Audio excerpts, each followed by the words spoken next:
अलंकापुरी पुण्यभूमी पवित्र, तिथे नांदतो ज्ञान राजा सुपात्र. तया आठविता महापुण्यराशी, नमस्कार साष्टांग श्री ज्ञानेश्वरासी. आत्मानात्मविवेक चिंतन परा, याध्यात्मविद्याप्रदम्. शृंगारादिरसेषु मग्नरसिकान्, वाग्वैभवङ्कारकम्. दृष्टिर्यस्य यथा तथैव सुखदं, भावार्थकन्निर्मितं. वन्दे तं करुणाकरं प्रभुवरं, श्रीसंतज्ञानेश्वरं. श्रीसंतज्ञानेश्वरं. ज्ञानेश्वर महाराज की जय. पंढरीनाथ भगवान की जय.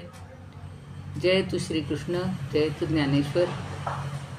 आज 19 नोव्हेंबर मंगळवार.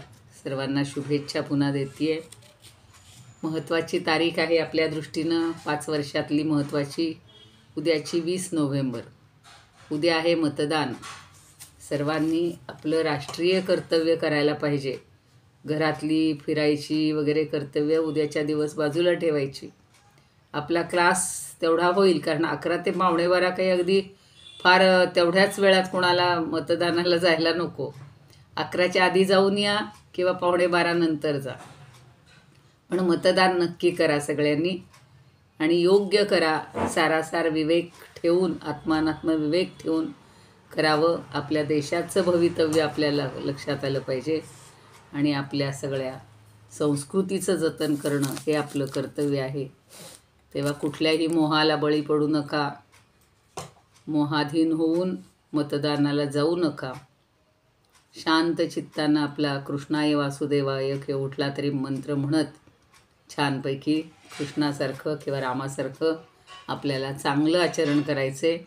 आणि चांगले आचरण करणारेच आपल्याला नेते हवेत किंवा राज्य व्हायला पाहिजे.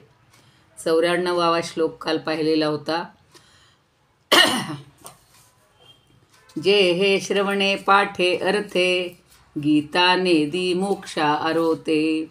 जैसा समर्थ दाता कोणाते, नास्ती म्हणे न म्हणे. ते म्हणतायत की श्रोत्यांनी लक्षात ठेवलं पाहिजे की ज्याच्याकडे भरपूर संपत्ती आहे, समर्थ दाता कोणाते. तो समर्थ दाता जो असतो तो कधी विचार करत नाही की याचक आलाय, मग ह्याला देऊ का नको, हा जरा लांबचा दिसतोय, हा ओळखीचा नाही आहे, असं नसतं. जो कोणी याचकदारी आला त्या प्रत्येकाला खरा समर्थदाता हा काही ना काहीतरी दान देतच असतो. तसं आता इथं म्हटलेलं आहे की श्रवण करणं किंवा नित्यपाठ करणं किंवा अर्थ समजून घेतला तरीसुद्धा ही गीता काय करते, नेदी मोक्षा आरवते. नेदी म्हणजे देत नाही असं नाही, तर काय, मोक्षा आरवते. मोक्षाच्या अलीकडचं काहीच देत नाही, म्हणजे मोक्षापर्यंतच नेते आपल्याला. काही लोक हातचं राखून ठेवतात, ही गोष्ट मला उद्या लागणार आहे, आज कशाला देऊ याला. तसं नसतं. भगवंतांनी आपल्याला प्रत्येकाला सद्गती मिळायला पाहिजे, मोक्ष मिळायला पाहिजे, ब्रह्मज्ञान व्हायला पाहिजे. आणि म्हणून ही भगवद्गीता प्रत्येकाला सांगितली. ते म्हणले का हो फक्त भारतातल्याच लोकांनी वाचा, फक्त कुरुक्षेत्रातल्या लोकांनीच म्हणा, नाही. एवढी वर्ष होऊन गेली, 7-8 हजार वर्ष, किंवा त्याची गणती नाही करता येत, तरीसुद्धा आजही त्रिभुवनात, सगळ्या देशात, सगळ्या राज्यात ही गीता म्हटली जाते. एवढंच नव्हे, न्यायदानाच्या वेळेला सगळ्यांनी गीते इतका पवित्र ग्रंथ कुठला मानलेला नाही. म्हणजे खोटी शपथ घेणारे असतील ना, त्यांना त्याची योग्य ती शिक्षा मिळणारच आहे. पण त्या भगवद्गीतेवर हात ठेवून शपथ घेऊन मी सांगतो की असं म्हटलं जातं, तेव्हा तिचं महत्त्व आपल्या लक्षात आलं पाहिजे. आता सगळ्यांसाठी ही गीता भगवंतांनी अगदी कुठल्याही उद्देशानं त्यांनी केलं, काहीही केलं, नुसतं वाचलं, नुसतं ऐकलं, अर्थही समजून घेतला, तरी तिघांनाही चौघांनाही किंवा ज्या ज्या पद्धतीनं जे करतील. एखादा म्हणाल मी डोळे मिटूनच ऐकतो बाबा, मला आता बसवत नाही आहे किंवा झोपून ऐकतो. कोणी त्याला असं काही म्हणलेलं नाही की बसूनच ऐकलं पाहिजे. एखादा आजारी मनुष्य असेल, थकलेला असेल, वृद्ध असेल, ऐकणं महत्त्वाचं आहे. मग त्यालासुद्धा भगवंत म्हणणार आहेत का नाही नाही यानं झोपून ऐकली, याला नाही मोक्ष द्यायचा, असं नाही आहे. मोक्ष आरवते नेदी असं म्हणलेलं आहे. म्हणजे देत नाही असं नाही, मोक्षाच्या अलीकडचं काही देत नाही. म्हणजे मोक्षाच्या पलीकडचं म्हणजे मोक्षच देतो. गीताची एकी सेवा काय करा लाघवा शास्त्र नाही म्हणून जाणते या सवा. गीताची एकी सेवा काय करा लाघवा शास्त्री येरी. आता काही काही शब्द असे वापरत आहेत बरं का ते.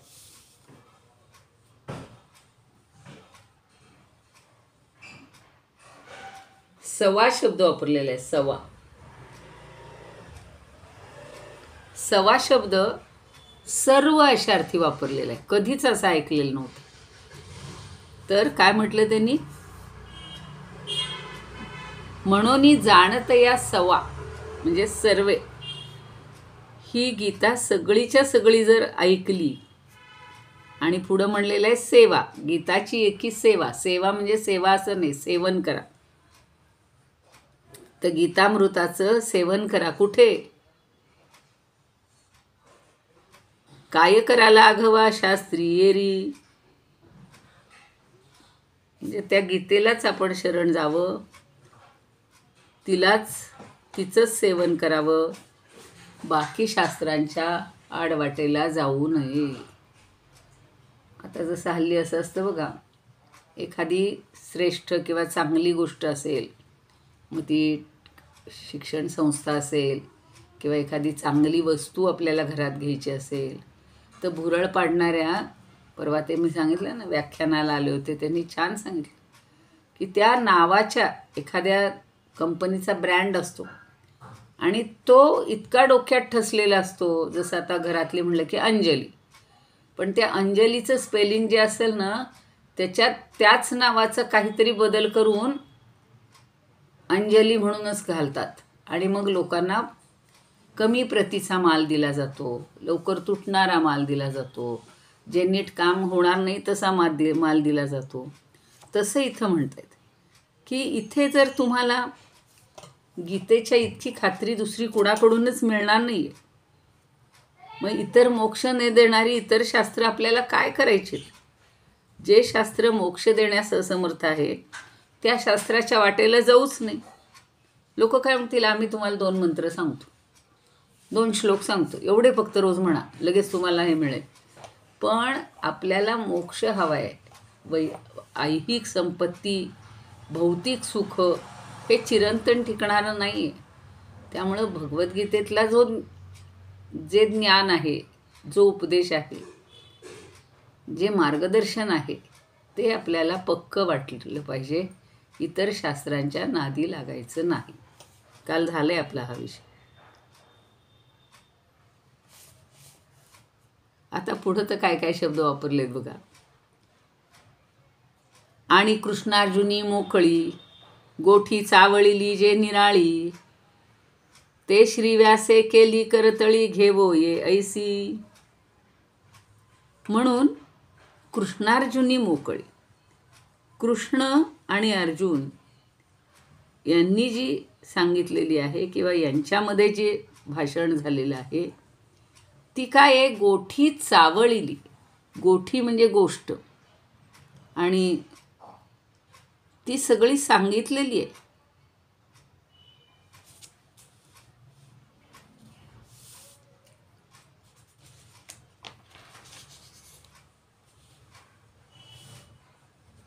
आता आपण म्हणतो ना, काय चळ भरलाय किंवा चावळतोय, असे म्हणजे काहीतरी बोलणं.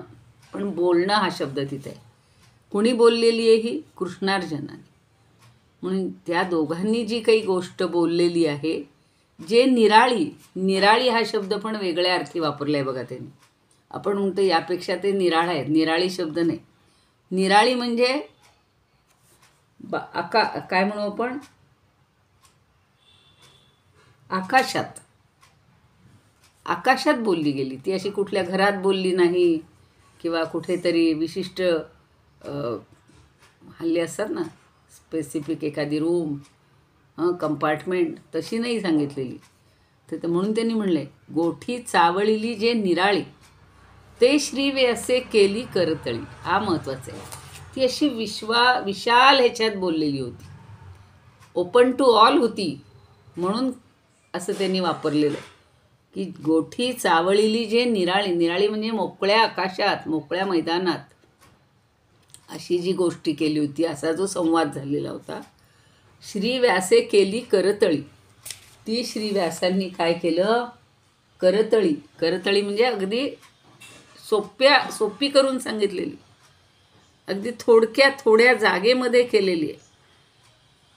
तो कुणाला कळणार नाही असा होता तो, पण ती अतिशय थोडक्यामध्ये श्री व्यासांनी, म्हणजे 700 श्लोकच आहेत आणि ती आपल्याला समजावून दिलेली आहे.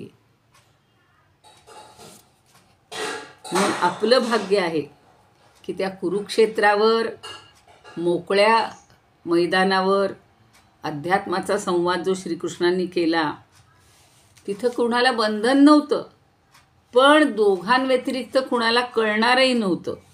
आणि असा जो संवाद झाला तो श्री व्यासांनी काय केलं, तर त्या संवादाला श्री महर्षींनी किंवा व्यास महर्षींनी आपल्या तळहातावर घेता येईल एवढा 700 श्लोकांमधला सुलभ केला.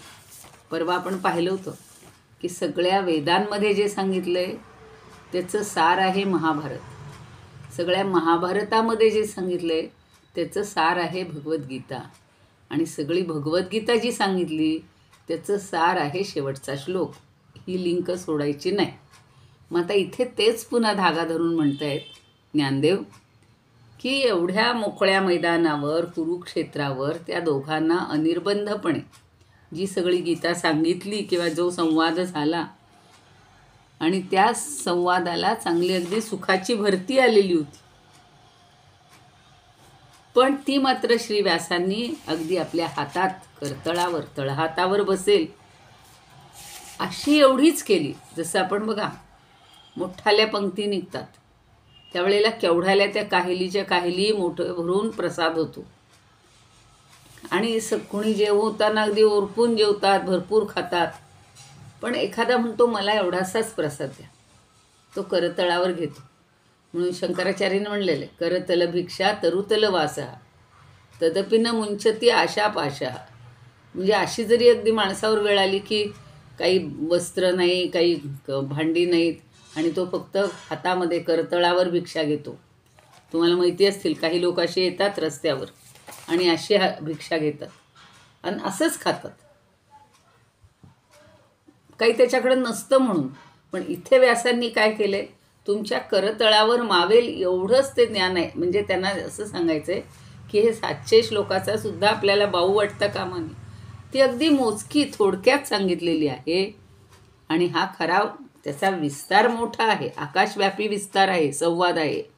पण आपल्याला तळहातावर घेता येईल इतका सोपा केलेला आहे, इतका सोपा केलेला आहे.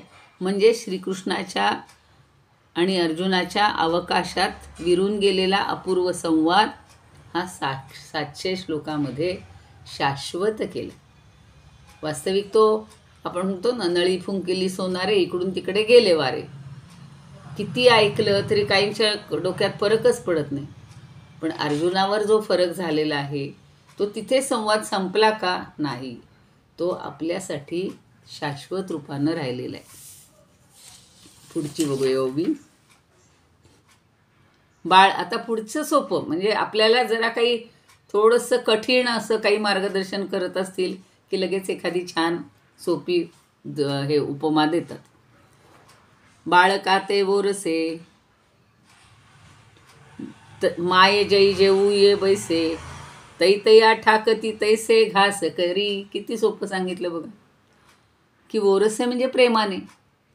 बाळका ते वोरसे, त्या बाळकाला प्रेमानं द्यायचं असतं अगदी. माय जई जेवऊ बैसे, त्याला जेवायला घालायला बसते ती. ते तया ठाकती तैसे घास करी. ठाकती म्हणजे त्याला परवडतील, त्याला जमतील एवढाले ती घास करून देत असते. घास करी. मला एकदम माझ्या मोठ्या मुलीची आठवण झाली. लहान म्हणजे पहिल्या मुलाचं सगळं आपल्याला जास्त आठवत असतं. तर आता ते बोरसे आणि ते छोटे छोटे घास करून देणे, त्याच्यावरनं आठवण झाली की तिला तो मेथकूट भात किंवा वरण भात आपण जेव्हा 7-8 महिन्याच्या मुलाला देतो तेव्हा तिचे मुळाचे पाय पाळण्यात दिसतात, तसं ते तिचे पाय तेव्हाच कळले होते, पाळण्यात असे दिसले होते की तिला तो घास दिला ना तर ती फक्त ह्या बोटाच्या पहिल्या पेराच्या ती टोकाला लावून घेणार, स्वतः खाणार नाही तर आपण भरवायचं, असा घेणार आणि खाणार. त्या बोटाला त्या अन्नाचा स्पर्श होता कामा नये, म्हणजे खरकटा हात होता कामा नये, इतकी तिला ती व्यवस्थितपणाची सवय होती. असं पटापट खायचे आणि छोटे छोटे तिला घास करून द्यायचे. म्हणजे आपण आई प्रेमानं भरवते, पण आधी भरवतही असू आम्ही, पण तिची ती मला आठवण आली की प्रेमाने छोटे छोटे घास करून दिले की ती पटापट आपला घास करायच्या तिचं खाऊन व्हायचं. तुम्ही असा अनुभव घेतला असेल. ती एकदम आठवण झाली मला की बाळका ते बोरसे माय जय जेवू बैसे ते तया ठाकती तैसे घास करी.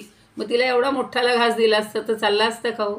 लहान बाळाला त्याच्या ओठाच्या त्याच्या मुखाच्या मापानंच आई देत असते. आईला तारतम्य असतं की आपल्या बाळाला केवढा घास गिळता येईल.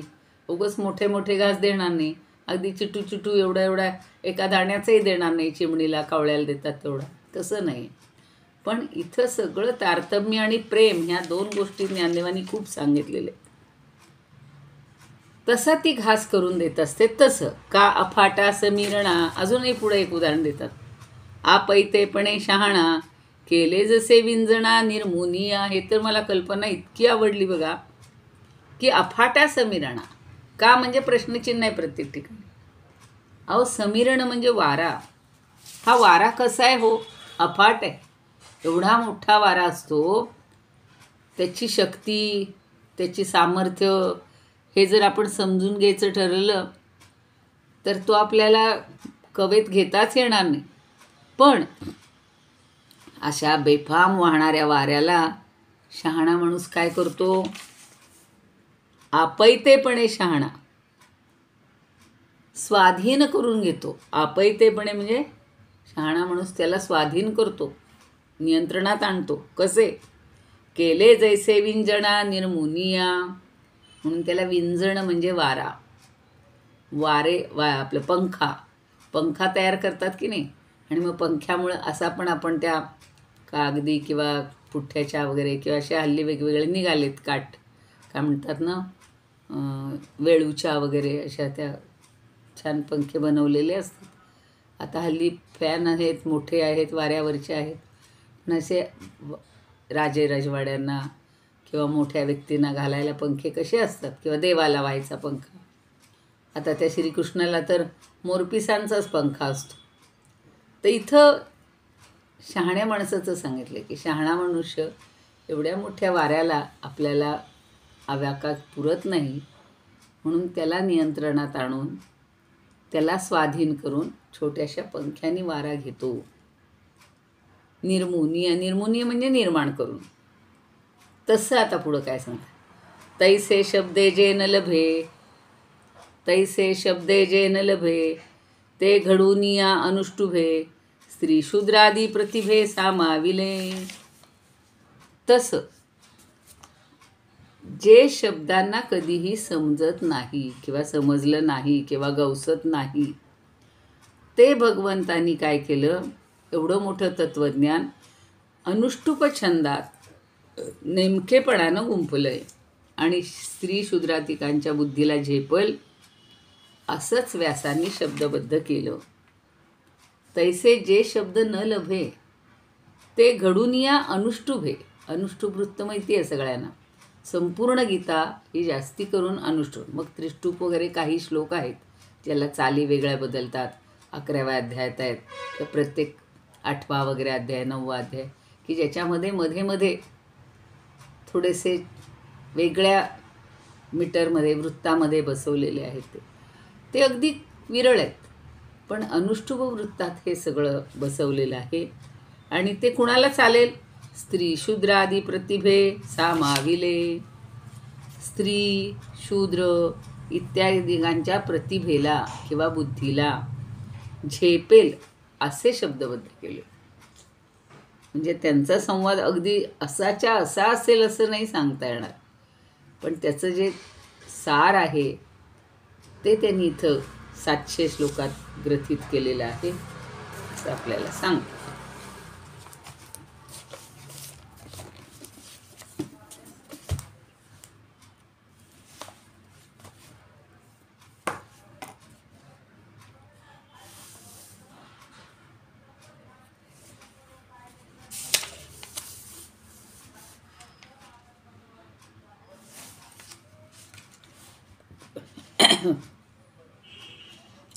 तैसा नोकेश थोड्याशा 1-2 ओव्या आधीच्या वगैरे होते. उत्कृष्ट निकृष्ट ऐसा नसे भेद, कासया हे सिद्ध करू जावे. फार काय सांगू साच पाहू जाता, वाच्यवाचकता नाही येथे. वाच्यवाचक तो श्रीहरीच एक, असे हे ठाऊक कोणासीही. होय एक रूप वाच्यवाचकत्व, आगळे महत्व शास्त्राचे या. आता समर्थन करावया काय, उरला विषय सांगा मज. कालची ओवी. असे गीता जाणा साजिरी गोमटी, वाङ्मयी मूर्ती श्रीहरीची. आता आत्ताची झाली. इतरती शास्त्रे देती अर्थ ज्ञान, मग प्रयोजन नुरे त्यांचे. तैसे नव्हे परी आगळे त्याहून, शास्त्र हे संपूर्ण परब्रह्म. सर्व विश्वाची या येऊनिया दया, सोपा करोनिया ब्रह्मानंद. देवे कैसा देखा केलासे प्रगट, करोनी निमित्त अर्जुनाचे. चकोराच्या मिशे चंद्रकलावंत, शांत करी तप्त त्रिलोकाते. खरं ही काल झालीत उदाहरणं. गंग उघतो खाली सोडिल्या गिरीशे, गौतमाच्या मिशे जैशा स्थिती. तैसे पार्था लागी वासरू करोन, माधवे होऊन स्वये गाय. या कालच्या येतो. जगासी पुरेल एवढे हे भले, दुभते दिधले गीतारूप. जीवे भावे येथे जरी बुडी द्याल, ब्रह्म ते पावाल सुनिश्चये. किंवा शास्त्राचे या पाठमिशे ओल, जरी का लागेल जिव्हे लागी. तरी लोहाची या एकाही अंशास, जैसा होता स्पर्श परिसाचा.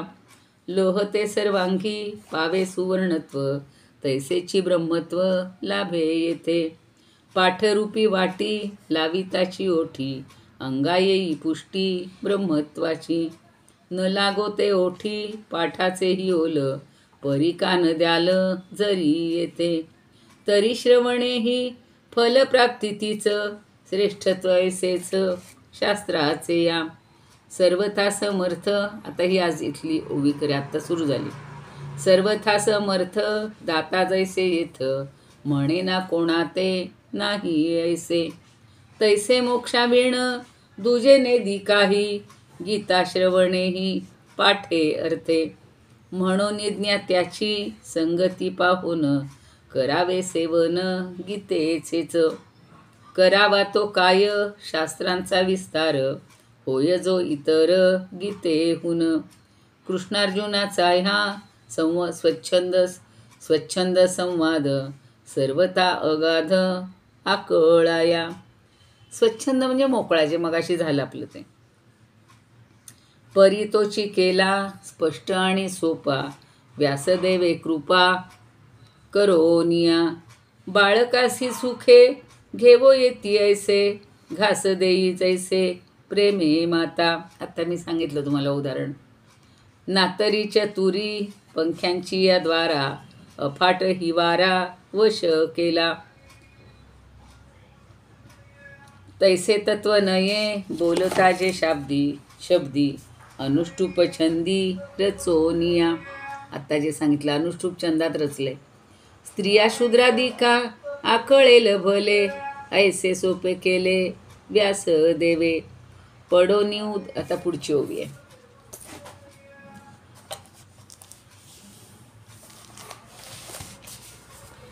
छान ओवी आहे पुढची बघा. म्हणजे उदाहरण दिलं की आपल्याला कुठलंही ज्ञान पटकन कळतं बघा. आणि त्या उदाहरणातलं जो अर्थ आहे, मथीचा अर्थ आहे किंवा जो सार आहे, त्याच्यावरनं आपण जे तत्त्वज्ञान सांगितलं असेल ते लगेच समजून घेतो. स्वातीचे नि पाणी ये, न होती जरी मोती ये, तरी अंगी सुंदराची ये, का शोभते ते. आता एक छान उदाहरण दिलं की स्वातीची ये पाणी.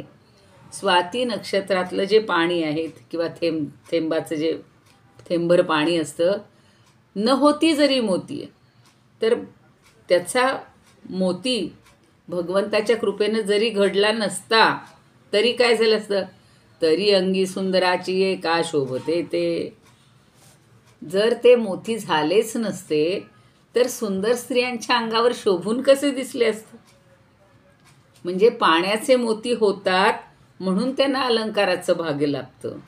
आणि अलंकार झाल्यामुळं स्त्रियांना अंगावर धारण करता येतात. पण शरीरावर धारण करायला पाणी काही अलंकार होत नाही. एखादं म्हणाल ठीक आहे, आम्हाला काही त्याच्यात झाले नाहीत मोती शिंपल्यामध्ये, आम्ही आपलं स्वाती नक्षत्रातलं पाणी टाकी भरून भरून ठेवले, तुमच्या अंगावर ओततो. तर त्याचे अलंकार घातल्याचं समाधान होईल का? नाही. मोती जसा पारखून घेतला जातो बघा. पूर्वी फार मी सांगितलं होतं मागे तुम्हाला की रत्न पारखी, मोत्याचे पारखी असे पूर्वीचे लोक जाणकार असायचे. आणि तो जो शिंपल्यात बनलेला मोती असतो ना, त्याला एक चकाकी आगळी वेगळीच असते, ती कृत्रिम नसते, त्याला नैसर्गिक चकाकी असते. मग हे भाग्य त्या पाण्याला कशामुळे लाभले? ते शिंपल्यामुळे लाभले. पण शिंपल्यात पाणी पडल्यावर मोती कुणामुळे घडला आहे? अर्थातच भगवंताच्या कृपेमुळे घडला आहे. आणि तो मोती झाल्यानंतर अलंकार कुणामुळे झालेत? ते जरी सोनारानं केले असले तरीसुद्धा मूळ भगवंताची सगळी कृपा आहे की त्या स्वाती नक्षत्रातलाच मोती पाण्याचा मोती होतो. तुम्ही एरवी त्याच्यात किती भरभरून घातले शिंपल्यात तरी मोती होणार नाही. म्हणजे शरीरावर धारण करायला पाणी काही अलंकार म्हणून होणार नाही. पुढं म्हणले, नादू वाद्या न येता तरी का गोचरू होता, फुले न होता घेपता आमोदू केवी. सगळ्याचं काहीतरी मूळ आहे बघा. नाद ब्रह्म, नादू जो म्हणले, नादू म्हणजे नाद. वाद्या न येता, तो वाद्यातून प्रकटच झाला नसता तर आपल्या कानाला ऐकू आला असता का? नसता ऐकू आला. तरी गोचरू होता, फुले न होता घेपता आमोदू केवी. गोचर म्हणजे आपल्या इंद्रियांना जाणवणारा. समजा कर्णेंद्रियांना जर तो वाद्यांमध्ये जो काही नाद आहे तो ऐकूच आला नसता, वाद्य नसतं तर. नादब्रह्म ज्याला म्हटलेलं आहे ते नादब्रह्म वाद्यातून प्रगट झालंच नसतं. तसं कर्णेंद्रियांना ऐकू आलं असतं का? नसतं. आणि पुढं म्हणलेलं आहे आमोदू केवी. आमोदू म्हणजे सुगंध. सुगंधानं फुलांचा आकार धारण केला नसता तर आपल्या घ्राणेंद्रियांना त्याचा हे लुटता आला असता का? आस्वाद घेता आला असता का? फुले न होता घेपता आमोदू केवी. फुलेच नसती तर सुगंध कसा आला असता? आणि सुगंधच नसता तो घ्राणेंद्रियाला कसा आला असता? पुढचं उदाहरण, दर्पणाविण नयने नयनू का दिसे. अहो, दर्पण म्हणजे आरसा.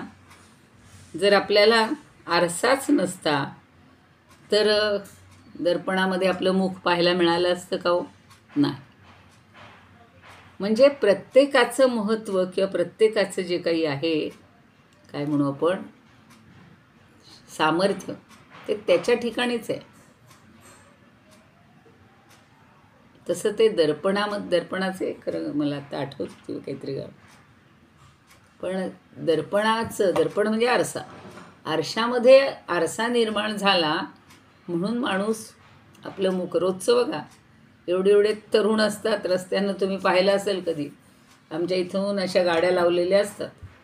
काही जण त्या गाडीच्या आरशात बघून मस्त स्वतःचं मेकअप करत असतात. भांग छान करतील, वेणी नीट घालतील, त्याच्यात निरखून बघतील आपलं आहे ना सगळं व्यवस्थित. मग तो दर्पणच नसतं तर कशात पाहिलं असतं. पण पूर्वीच्या काळी पाण्यामध्ये सुद्धा प्रतिबिंब दिसतं त्याच्यात, पण दर्पणा इतकं छान दिसलं नसतं. म्हणजेच 3 उदाहरणं दिली त्यांनी की नादब्रह्म जर वाद्याहून प्रगट झाले नसते तर कर्णेंद्रियाला ऐकू आले नसते, सुगंधानं फुलांचा आकार घेतला नसता तर घ्राणेंद्रियांना गंध लुटता आला नसता, आणि दर्पणच नसता तर आपल्याला नयनाला किंवा नेत्रांना आपलं प्रतिबिंब दिसलं नसतं. अजून पुढे सांगतात. किती वेळ आहे. द्रष्टा श्री गुरुमूर्ती नरिगता दृश्यपंथी तरी का ह्या उपास्ती आकळला तो. अजून एखादी राहिली वाटते. एक ओवी राहिली. गोडी न होती पक्वाने तरी का फावती रसने. अर्धी ओवी वाचली गेली. दर्पणाविण नयने नयनू का दिसे. पक्वान्नाला जर गोडीच नसती, सगळ्या 5ही ज्ञानेंद्रियाचं तिथं उदाहरण दिलेलं आहे. एक चरण माझ्या हातून राहिलं होतं वाचायचं. गोडी न होती पक्वाने, पक्वान्नाला जर गोडीच नसती तरी का फावती रसने. मग ती रसनेला म्हणजे आपल्या जिव्हेला आवडली असती का. तिचा अनुभव फावणे म्हणजे अनुभव घेणे. त्या जिव्हेला अनुभव घेता आला असता का. आणि मी फक्त तेवढंच वाचलं होतं. दर्पणावेण नयने नयनू का दिसे. आणि आरशाशिवाय डोळ्यापुढे आरसा जर नसता तर आपलं स्वतःचं रूप त्यात दिसलं असतं का. नाही. तसं त्याच्यावरनं पुढं सांगतायत. द्रष्टा श्री गुरुमूर्ती नरिगता दृश्यपंथी तरी का ह्या उपास्ती आकळतात तो. तसंच निर्गुण निराकार असा जो परमेश्वर आहे तो सद्गुरूच्या रूपानं साकार झालेला आहे. म्हणून म्हणलेलं आहे द्रष्टा श्री गुरुमूर्ती.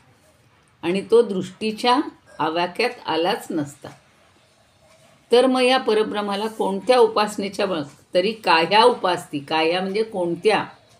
उपास्ती म्हणजे उपासनेनं. कोणत्या उपासनेच्या आधारानं आकळता तो गुरु किंवा ते परब्रह्म कसं समजलं असतं. काहीतरी आधार लागतोच हो आपल्याला. डोळे आहेत म्हणून दिसण्याचं काम आहे, कान आहेत म्हणून ऐकण्याचं काम आहे, नाक आहे म्हणून सुगंधाचं काम घेतोय, जिभेनं सगळ्या चवी पाहतोय, आपल्या त्वकनं सगळे स्पर्श घेतोय. मग तसं गुरुच जर नसता तर हे परब्रह्माचं ज्ञान झालं असतं का. अशी 1703 नंबरची ओवी झालेली आहे. अजून आता पुढची ओवी आपण उद्या बघूया 1704 पासून.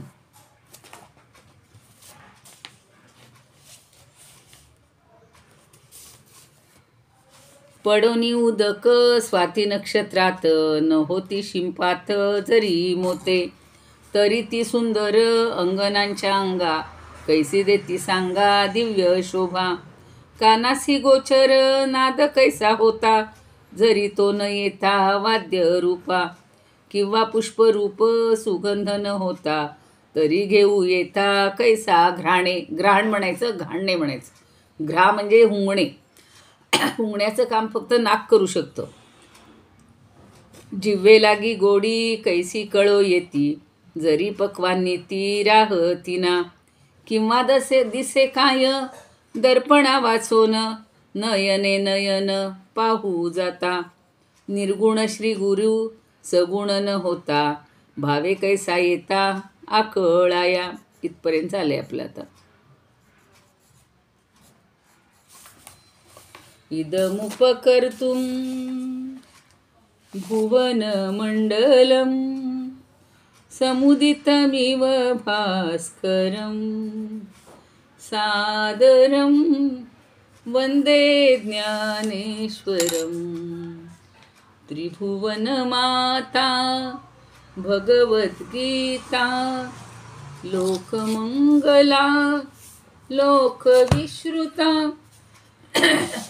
लोकहितं संततं ध्यायता. येन ज्ञानेश्वरी विरचिता श्रित्वा प्राकृतगिरं सादरं वन्दे ज्ञानेश्वरं. सादरं वन्दे ज्ञानेश्वरम्. आरती ज्ञानराजा महाकैवल्य तेजा सेविती साधू संत मनुवेधला माझा आरती ज्ञान राजा लोपले ज्ञान जगी हित नेणती कोणी अवतार पांडुरंग नाव ठेविले ज्ञानी आरती ज्ञान राजा कनकाचे ताट करी उभ्या गोपिका नारी नारद तुंबरू हो सामगायन करी आरती ज्ञान राजा प्रगट गुह्य बोले विश्वब्रह्मची केले रामा जनार्दनी पायी मस्तक ठेविले आरती ज्ञान राजा महाकैवल्य तेजा सेविती साधू संत मनुवेधला माझा आरती ज्ञान राजा ज्ञानेश्वर महाराज की जय पंढरीनाथ भगवान की जय जय श्रीकृष्ण जय तू ज्ञानेश्वर